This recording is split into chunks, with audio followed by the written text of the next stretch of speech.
So are you guys listening to this, seeing how this works? Like it's really easy to say it in theory, but Yigal has just laid out some really tactical, really easy to implement things.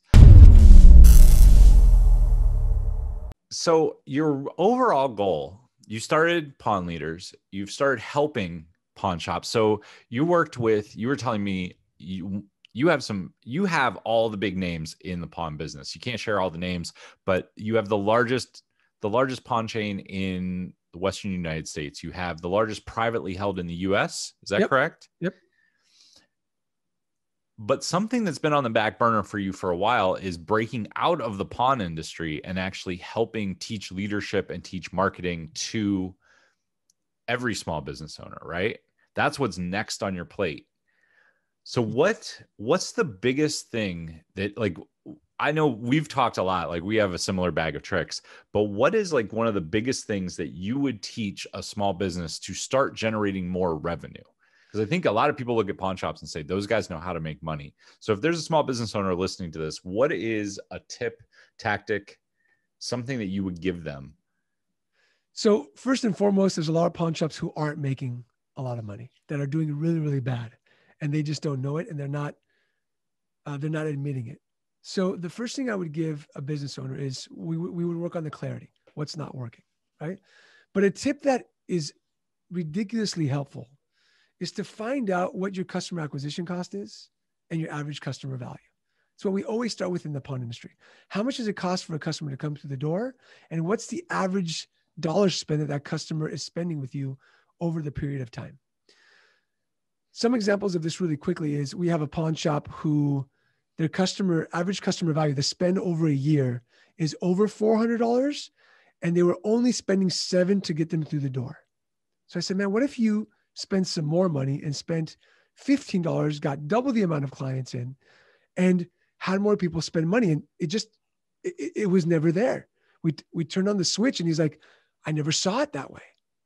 And when you see it that way also, Steve, you also look at like, wow, my average customer brings me $700. Where does my customer service have to go to take it to the next level? So how do you figure? I mean, I love those two metrics. That's something I start with on every consulting call with a business that comes to me and says they want to make more money. That's actually where we go. What's your customer cost of acquisition and what's your average customer worth? And almost no one knows those answers. In the pawn industry, I think it would be interesting. How do you actually track? I think it's easy to track what they spend, but how do you track cost of acquisition? So cost of acquisition, we take all the marketing dollars divided by the new customer that came in. So in 6 months, if you spent, $60,000 in marketing, you had X amount of new customers who actually did a transaction with you. That's our cost of acquisition, right? Awesome. And we've got $7 in the industry. I have one who has $180 customer acquisition cost in the industry. And once you see what that takes, you start knowing what the ROI of your marketing is, where you're marketing, what's working, what's not, why it's not working, what you turn off, what you turn on, where do you put, more gas on the fire? And you start thinking in terms of, a lot of small businesses are afraid to market their business because they don't know these numbers. That is 100% right. When you don't know the number, you're like, oh, do I throw $1,000 at Facebook ads, or do I put it over on Instagram, or do I buy an ad in the paper? I don't know what's making me money, and I'm sick of spending money. I'm just not going to do anything. And then your business actually goes down. Or you're constantly chasing the next new thing. Well, I tried these things and I don't know what worked and what didn't. So let's try this over here, or let's try Craigslist, or you're always trying new things, right? Yeah. The second thing that you touched on, which I think is a huge thing, and I want to make sure to call it out. I want people to see this. Once you know what your customer's average spend is, you can then invest in customer service that gets them to spend more money. And in some cases, that cost might be cheaper than putting more money into customer acquisition. If your average customer spends, we'll say $100 for a round number, and you can spend $2 in training or less money and give better customer service just through helping, and that person spends $200, right? I mean, that's what we're talking about. Yeah. So How do you turn that switch in the pawn industry?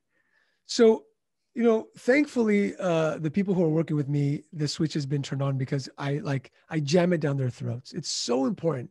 Right now, this year, a lot of the pawnbrokers in my mastermind are creating Christmas gifts for their clients, like with a mug and a shirt and like a thank you. I have one client who, if they buy more jewelry, then he's going to do something in jewelry. If they buy more game systems, like really personalizing the touch. And thankfully in the pawn industry, we know who our top 100 customers are. Like you can track that. It's not like a restaurant where you like just ringing up the customer and you don't know. But a lot of like lawyers and accountants and consultants, and you know who your top client is. And in order to serve them that much better, they become your ambassador. They start saying, hey, you have to go with this person. Like, don't go anywhere else. And that's a much better investment than upping your customer acquisition cost.